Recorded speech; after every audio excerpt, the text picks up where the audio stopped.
அருட்பெரும் ஜோதி அருட்பெரும் ஜோதி தனிப்பெரும் கருணை அருட்பெரும் ஜோதி நம்மவர்கள் அனைவருக்கும் தமிழ் வேங்கையின் தயவு வணக்கம். நம்முடைய திருவருட்பா பதிப்பு வரலாறு சுமார் 150 ஆண்டுகளை கொண்டது. 1867 தொடங்கி 1972 வரைக்கும் சுமார் 21 பதிப்புகள் வெளிவந்திருக்கின்றன. கடைசியாக வெளிவந்தது ஊரனடிகள் ஐயா அவர்களுடைய பதிப்பு. அந்த 21 பதிப்புகளையும் ஆய்வு செய்து அந்த ஆய்வை சமர்ப்பித்து முனைவர் பட்டம் வாங்கியவர் ஐயா நம்முடைய பாண்டுரங்கன் அவர்கள் தொகுத்த அந்த ஆய்வேட்டினுடைய சுருக்கம்தான் இந்த திருவருட்பா பதிப்புச்சோலை.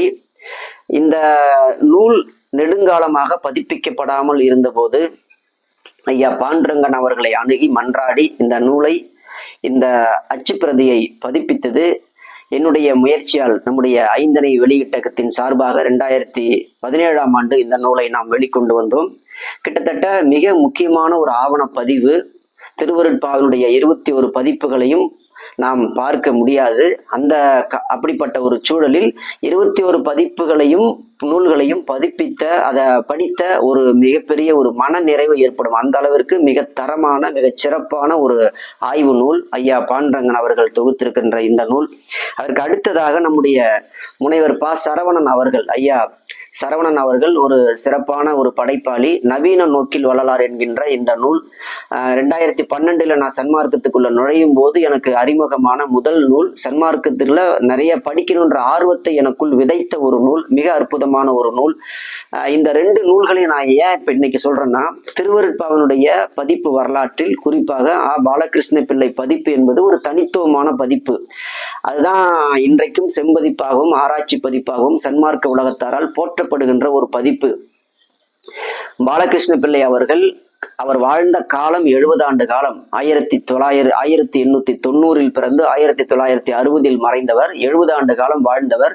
அந்த 70 ஆண்டு காலத்தில் சுமார் 35 ஆண்டு காலம் திருவருட்பாவினுடைய நூலை பதிப்பிப்பதற்காகவே தன்னுடைய வாழ்நாளை ஒப்படைத்துக் கொண்டு சரிபாதியினாலை அதற்காகவே தந்தவர்.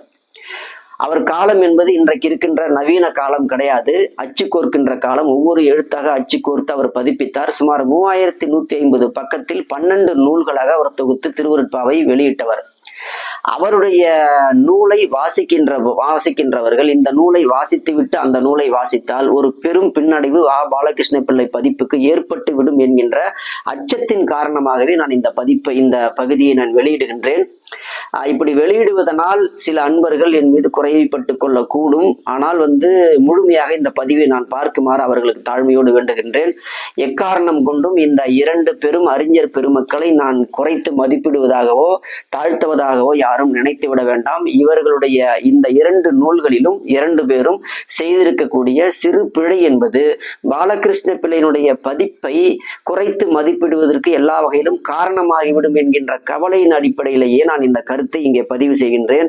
நம்முடைய முனைவர் பாண்டுரங்கன் ஐயா அவருடைய நூலில் பக்கம் 74 ஊரனடிகள் பதிப்பை பற்றி அவர் சிறப்பித்து எழுதியிருக்கிறார். அதுல அவர் சொல்றாரு, பதிப்பாசிரியர் பாலகிருஷ்ண பிள்ளைக்கு கிடைக்காத மூல ஏடுகள் இப்பதிப்பாசிரியருக்கு கிடைத்ததால், அதாவது ஊரனடிகளுக்கு கிடைத்ததால் 29 பாடல்கள் மேலும் பெற்று, அதாவது வள்ளல் பெருமான் எழுதிய 29 பாடல்கள் மேலும் சேர்க்கப்பட்டு இப்பதிப்பில் பதிப்பிக்க பெற்றுள்ளன. 1216 பக்கங்களை கொண்ட இந்நூலில் 5818 பாடல்கள் தொகுக்கப்பட்டுள்ளன அப்படின்னு சொல்றார். அதாவது பாலகிருஷ்ண பிள்ளைக்கு கிடைக்காத 29 பாடல்கள் நம்முடைய ஊரனடிகளுக்கு கிடைச்சிருக்குது. அதனால மேலும் அந்த 29 பாடல்களை சேர்த்து மொத்தம் 5818 பாடல்கள் ஊரனடிகள் பதிப்புல இடம்பெற்றிருக்கிறது அப்படின்னு நம்முடைய பாண்டுரங்கன் ஐயா சொல்றார். இதன் மூலம் நீங்க என்ன புரிஞ்சுக்கணும்னா, அப்ப 5818 பாடல்களிலும் 29 பாடல் குறைவாகத்தான் நம்முடைய பாலகிருஷ்ண பிள்ளை பதிப்புல இடம்பெற்றிருக்கிறது அப்படின்னு தான் இந்த நூலை படிக்கிறவங்க எல்லாருக்கும் ஒரு கருத்து வரும். ஆக பாலகிருஷ்ண பிள்ளை பதிப்பை விட ஊரனடிகள் பதிப்புல தான் கூடுதலாக 29 பாடல் இருக்குது. வள்ளல் பெருமானார் எழுதப்பட்ட பாடல் புதிதாக கண்டறியப்பட்டு கூடுதலாக சேர்த்திருக்கிறாங்க. ஆக இதுவரைக்கும் வெளிவந்த பதிப்புகளில் பாலகிருஷ்ண பிள்ளை பதிப்பை விட ஊரனடிகள் பதிப்பை ஒரு முழுமை பதிப்பாக தவறாக எடுத்துக்கொள்வதற்கு நிறைய வாய்ப்பு இருக்குது. நான் ஏன் தவறாக எடுத்துக்கொள்ள வாய்ப்பு இருக்குதுங்கிறத நான் பின்னாடி சில கருத்துக்கள் சொல்றேன், உங்களுக்கு புரிய வரும். அதே போல நம்முடைய ஐயா சரவணன் அவரும் தன்னுடைய நவீன நோக்கில் வள்ளலார் நூல்ல பக்கம் 229 அவரும் சொல்றாரு, பாலகிருஷ்ண பிள்ளையின் பதிப்பை அடியொற்றி 1972 வரலாற்று முறை பதிப்பாக திருவருட்ப 6 திருமுறைகளையும் ஒரே நூலாக பதிப்பித்தவர் ஊரனடிகளார். ஆப்பாவிற்கு கிடைக்காத மூல ஏடுகள், ஆப்பாங்கிறது பாலகிருஷ்ண பிள்ளையினுடைய சுருக்கம், அப்படிதான் சன்மார்க்க உலகம் சொல்லும். ஆப்பாவிற்கு கிடைக்காத மூல ஏடுகள் சில இவருக்கு கிடைத்ததால் மேலும் 29 பாடல்களை சேர்த்து 5818 பாடல்களை அவர் வெளியிட்டார்.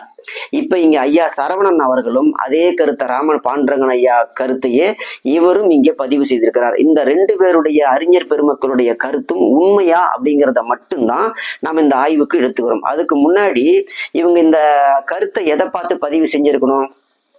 ஊரனடிகளார் ஐயா அவர்களுடைய 1972 ஆண்டு நூலை பார்த்துதான் இவங்க நிச்சயமாக இதை படிச்சு பார்த்துதான் பதிப்பிட்டிருக்கணும். ஊரனடிகள் ஐயா அவர்கள் எந்த மாதிரி தன்னுடைய நூல்கள்ல, பதிப்பு நூல்கள்ல, திருவருட்பாவுல தன்னுடைய கருத்தை பதிவு செய்திருக்கிறாருங்கிறத நம்ம பார்க்கலாம். அதுல அவர் என்ன சொல்லியிருக்கிறாருன்னு சொன்னா, நம்முடைய பாலகிருஷ்ண பிள்ளை அவர்களுக்கு கிடைக்காத பாட்டு சில எனக்கு கிடைச்சதுன்னு சொல்றாரு. அது என்ன, எப்படி சொல்றாருன்னா, பாலகிருஷ்ண பிள்ளைக்கு கிடைக்காது, இப்பதிப்பாசிரியருக்கு கிடைத்த மூல ஏடுகள்ங்கிறது வள்ளல் பெருமானார் கைப்பட எழுதிய மூல ஏடுகள். அந்த மூல ஏடுகள் எதெல்லாம் இவருக்கு கிடைச்சதுன்னு சொன்னா, 4ஆம் திருமுறை அபராத மன்னிப்பு மாலையில 10 பாடல்கள், அபராத மன்னிப்பு மாலையில 10 பாடல்கள், அந்த பாடல்கள் காகித ஏட்டில் எழுதப்பட்டிருந்தது, அதை நான் பார்த்தேன். அதுக்கப்புறம் பின்வரும் முதற் குறிப்பினுடைய 29 பாடல்கள், அந்த 29 பாடல் நான் தனியா எழுதி வச்சிருக்கேன், அதை உங்களுக்கு பின்னாடி சொல்றேன். அந்த 29 பாடல்களையும் பார்த்தேன்னு சொல்றாரு. அப்ப 29 + 10 39 பாட்டை இவர் சொல்றாரு. ஆனா இங்க அறிஞர் பெருமக்கள் 2 பேரும் புத்தகத்துல என்ன எழுதி வச்சிருக்காங்கன்னா, 39 பாட்டுன்னு சொல்லாம 29 பாட்டை தான் அவங்க சொல்றாங்க. அது ஏன் அப்படி சொல்றாங்கன்னு காரணம், முதல் 10 பாட்டுங்கிறது வள்ளல் பெருமானார் முன்னிலையில 1867 ஆண்டு அவருடைய மேற்பார்வையில் வெளியிடப்பட்ட அந்த புத்தகம், முதல் 4 திருமுறை. அந்த 4 திருமுறையில தான் இந்த அபராத மன்னிப்புங்கிறது இடம்பெற்றிருக்கு. அது ஊரனடிகள் பார்த்திருந்தாலும் பதிப்பித்திருந்தாலும் அது ஏற்கனவே வள்ளல் பெருமானாருடைய தலைமையில பதிப்பிச்சதுனால இவங்க அதை கணக்குல எடுத்துக்கொள்ளாமல் பாலகிருஷ்ண பிள்ளைக்கு கிடைக்காம இவர் எதை பதிப்பிச்சாரு, கூடுதலா இந்த 29 பாடல் தான் பதிப்பிச்சாரு. அதனால இந்த 29 பாடலையும் அவர் பதிப்பித்தார் என்று இவங்க முடிவு செஞ்சிருக்கிறாங்க. ஆனா ஊரனடிகள் சொன்னது என்னன்னா, நான் அதை பார்த்திருக்கிறேன் என்றுதான் சொல்லியிருக்கிற தவிர பதிப்பிக்கவில்லை. ஏன் பதிப்பிக்கலைங்கிறத பாலகிருஷ்ண பிள்ளை, ஊரனடிகள் 2 பேருடைய கருத்தையும் நாம் இங்க ஒப்பிடலாம். அதாவது நம்முடைய ஊரனடிகளார் அவர்கள் பாலகிருஷ்ண பிள்ளை பதிப்புல எவ்வளவு பாட்டு இருக்குதுங்கிறத கணக்கிட்டு சொல்றார். அது எவ்வளவு பாட்டுனா, மொத்தம் 6011 பாடல்கள் பாலகிருஷ்ண பிள்ளையினுடைய 12 நூல்களிலும் இருப்பதாக ஆய்வு செய்கிறார். அந்த 6011 பாடல்கள்ல 41 பாடல்கள் 2 இடத்துல பதிவாயிருக்குன்னு சொல்றாரு. அப்ப 2 இடத்துலயும் ஒரே பாட்டு 2 இடத்துல பதிவாகிருக்கு. அப்ப 2 இடத்துல பதிவாகி இருந்துச்சுன்னா அந்த 41 பாட்டை 6011 பாடல்கள்ல 41 கழிக்கிறாரு. கழிச்சா 5970 பாடல்கள் வருது.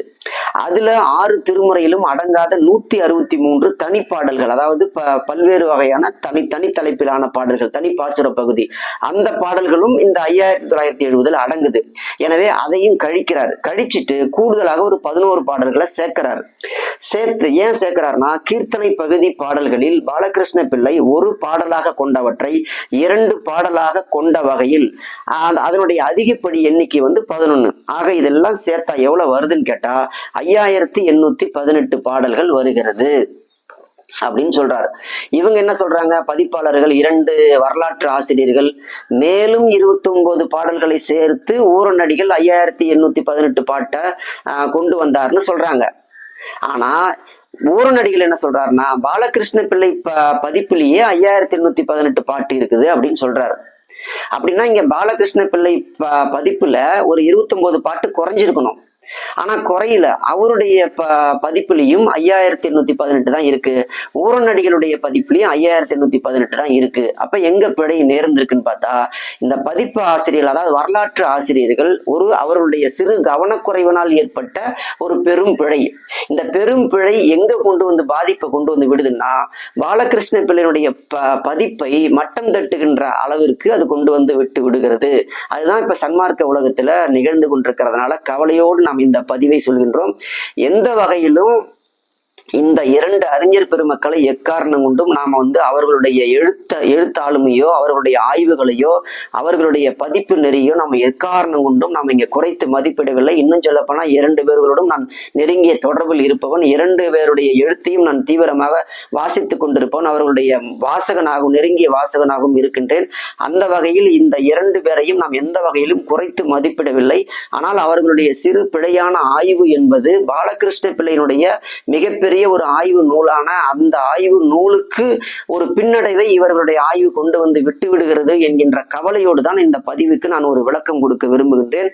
அந்த 29 பாடல்கள் எது எது அப்படிங்கிறதையும் ஊரநடிகள் சொல்லியிருக்கிறாரு. அந்த 29 பாடல்கள் பாலகிருஷ்ண பிள்ளை பதிப்புல 1வது நூல்களில் 21வது நூல், அதாவது இது 11வது நூல் 6ஆம் திருமுறை இடைப்பகுதி அல்லது உத்தரஞான சிதம்பர பகுதி. அதுக்கு அடுத்தது 1வது புத்தகம் கீர்த்தனை பகுதி. இது அடுத்தது 12வது புத்தகம் 6ஆம் திருமுறை முடிந்த பகுதி அல்லது சித்தி வளாக பகுதி.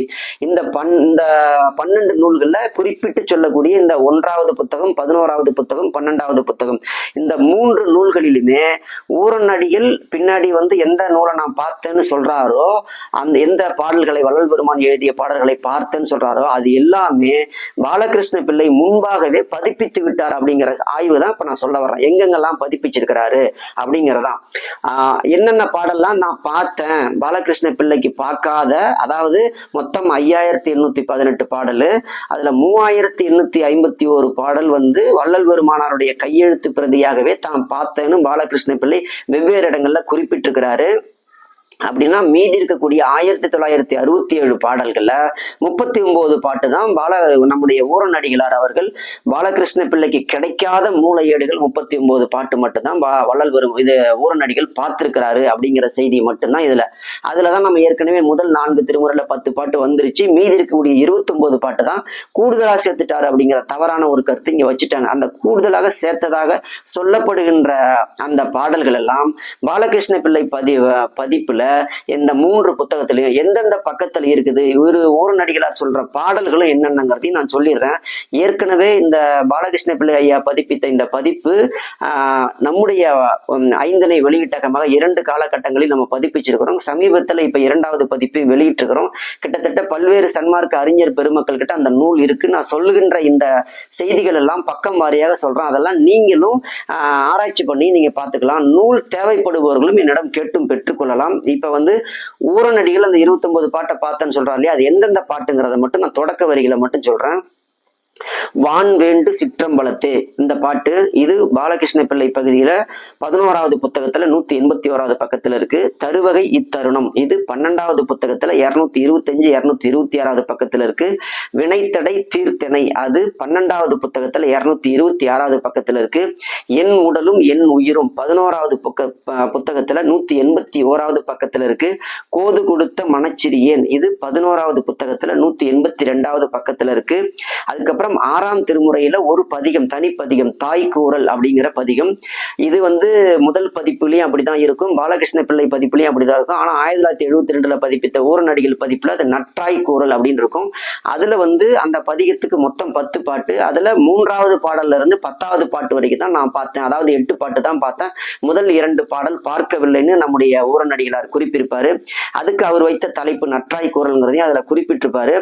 இந்த 10 பாட்டையும் பாலகிருஷ்ண பிள்ளை அவர்கள் 11வது புத்தகத்துல 159வது பக்கத்துல இதை பதிப்பிச்சிருக்கிறாரு. அதுக்கு பாலகிருஷ்ண பிள்ளை போட்டிருக்கிற அடிக்குறிப்பு என்னன்னா, 4 படியேடுகள் வள்ளல் பெருமானோடு உடன் இருந்த சன்மார்க்க மெய்யன்பர்களுடைய 4 பேருடைய கையெழுத்து பிரதிகளை பார்த்தேன், அதுதான் எனக்கு கிடைக்க பெற்றது அப்படிங்கிறதையும் குறிப்பிட்டிருப்பாரு. அதுக்கடுத்தது இன்னொரு தனி தலைப்பு பேரன்பு கன்னி அப்படிங்கிறது. இதை 14 பாடல்கள் கொண்ட கன்னிகள். இது பாலகிருஷ்ண பிள்ளை அவர்களுடைய 1வது புத்தகத்துல கீர்த்தனை பகுதியில பக்கம் 56 57 இடம்பெற்றிருக்கிறது. இது பாலகிருஷ்ண பிள்ளை அவர்கள் 2 சன்மார்க்க அன்பர்களுடைய வள்ளலாருடைய மாணவர்கள் 2 பேரிடமுடைய கையெழுத்து பிரதியை பார்த்து பதிப்பிச்சேன் அப்படிங்கிறதையும் சொல்றாரு. அதுக்கு அடுத்ததாக போற்றி நின்னருள் போற்றி நின்னிடம் என்கின்ற 2 தனிப்பாடல்கள். இது பாலகிருஷ்ண பிள்ளை அவர்களுடைய தொகுத்த நூல்கள்ல 11வது புத்தகத்துல 179வது பக்கம் 180வது பக்கமாக இடம்பெற்றிருக்கிறது. கிட்டத்தட்ட இது எல்லாமே இந்த 29 பாடல்களும் முழுமையாக பாலகிருஷ்ண பிள்ளை அவர்கள் ஊரநடிகள் பதிப்பிக்கிறதுக்கு முன்னாடியே பதிப்பிச்சாச்சு. இதுதான் இது கடைசியா ஊரடிகள் தான் பதிப்பிச்சாருன்னு சொன்னா இந்த 5018 கூட 29 சேர்த்தா 5847 பாட்டு வந்திருக்கணும். ஆனா அப்படி ஊரடிகள் பதிப்புல வரல. ஏன் வரல? அவரு பதிப்பிச்ச அந்த கடைசி பாட்டு, ஊரடிகள் பதிப்பித்த கடைசி பாட்டு இங்க நம்ம இருக்கு. அதாவது 5818 1067வது பக்கத்துல கடைசி பாடல் என் சாமி என் உயிர் எனது துறை என்னுயிர் நாயகனார் அப்படின்னு தொடங்குகின்ற இந்த பாட்டு தான் வள்ளல் பெருமானார் கைப்பட எழுதிய பாட்டாக பாலகிருஷ்ண பிள்ளை குறிச்சிருப்பாரு. அதுதான் 12வது நூல்ல பாலகிருஷ்ண பிள்ளை அவர்களும் அந்த நூலை தான் அந்த பாட்டை தான் கடைசி பாட்டா எழுதியிருப்பாரு. இதுல நம்முடைய ஊரடிகளாரும் சொல்றாரு, அந்த கடைசி பக்கத்துல 405வது அடிக்குறிப்பா போட்டிருக்கிறாரு. இத்திருப்பாட்டின் இறுதியில் இங்கனம் எல்லாம் வல்லவர் ஓதுக என்றபடி உரைத்துளேன் என்று என அடிகளார் எழுதியுள்ளதாக, அடிகளார்னா வள்ளல் பெருமானார் எழுதியுள்ளதாக ஆப்பா குறித்துள்ளார். பாலகிருஷ்ண பிள்ளையினுடைய அடிக்குறிப்பை பார்த்துதான் இவரும் இந்த பாட்டை பதிப்பிச்சிருக்கிறாரு. இந்த பாட்டுக்கான விளக்கத்தையும் அவர் அதுல வரலாற்று குறிப்பையும் நம்முடைய ஓரநடிகளார் சொல்லியிருக்கிறார். இதை எதுக்காக இந்த இடத்துல நான் இவ்வளோ விஷயத்தை நான் கொண்டுட்டு சொல்றேன்னு சொன்னா, திருவருட்பாவினுடைய பதிப்பு வரலாறுங்கிறது ஒரு தனித்துவமான பதிப்பு நெறிமுறையை கொண்டது. பாலகிருஷ்ண பிள்ளை அவர்களுடைய பதிப்பு கிட்டத்தட்ட 3643 ஆராய்ச்சி அடிக்குறிப்புகளை போட்டு எழுதியிருக்கிறார். இத்தனைக்கும் 21 திருவருட்பா பதிப்புகளையும் ஆய்வு செய்தவர் நம்முடைய பாண்டரங்கன் ஐயா. ஊரநடிகளார் எழுதிய இந்த குறிப்பை அவர் சிறு கவனக்குறைவினால் தவறாக பதிப்பிச்சிருந்தாலும் பாலகிருஷ்ண பிள்ளையினுடைய பதிப்பு 12 நூல்களையும் மிக நீண்ட காலம் ஆய்வு செய்தவர். அவரும் இதுல கவனக்குறைவாக இது மேலும் 29 பாடல்ல சேர்த்தாரு அப்படின்னு சொல்ல வந்தது. இந்த 2 நூல்களையும் முதலாக வாசிக்கின்ற அன்பர்கள் அப்ப வரலாற்றுல பாலகிருஷ்ண பிள்ளையை விட ஊரநடிகளுடைய பதிப்பு தான் தலை சிறந்த பதிப்பு அப்படின்னு தவறாக எடுத்துக்கொள்ள கூடும் என்கின்ற இந்த கருத்தை அடிப்படையாக வைத்துதான் இதுக்கு ஒரு தன்னிலை விளக்கம் கொடுத்தாக வேண்டும் என்றுதான் சில ஆண்டுகளாக நீண்ட நெடுங்காலமாக என்னுடைய மனதுக்குள் ஒரு பெரும் குழப்பம் நீடித்துக் கொண்டே இருந்தது. சன்மார்க்க வரலாற்றில் மிகப்பெரிய 2 அறிஞர் பெருமக்களும் வருத்தப்படுவார்கள் என்கின்ற காரணத்தினாலும் நீண்ட நெடுங்காலமாக நான் இந்த பதிவு செய்யாம இருந்தேன். ஆனால் இனிமேலும் பதிவு செய்யாமல் போவது நிறைய அன்பர்கள் என்கிட்ட இந்த கேள்வி எழுப்புறாங்க. ஊரநடிகள் பதிப்புல மேலும் 29 பாடல் எப்படி வந்துச்சுன்ற இந்த கேள்விக்கு நான் முற்றுப்புள்ளி வைக்கணும்னு நான் விரும்புறேன். அதற்காகவே இந்த பதிப்பு. அடுத்ததாக இன்னொரு முக்கியமான செய்தி, இந்த கருத்து உடன்பாடு இருந்தால் நீங்க அவசியம் மற்ற அன்பர்களுக்கு இந்த செய்தியை கொண்டு போய் சேர்க்க வேண்டும் என்று தாழ்மையோடு கேட்டுக்கொள்கின்றேன். அகவல் குறித்து இதுவரைக்கும் வள்ளல் பெருமானார் எழுதிய அகவல் குறித்து இதுவரைக்கும் வெளிவராத சில ரகசியங்கள், சில செய்திகளை நான் அடுத்த பதிவில் உங்களோடு பகிர்ந்து கொள்ள விரும்புகின்றேன். நன்றி, வணக்கம்.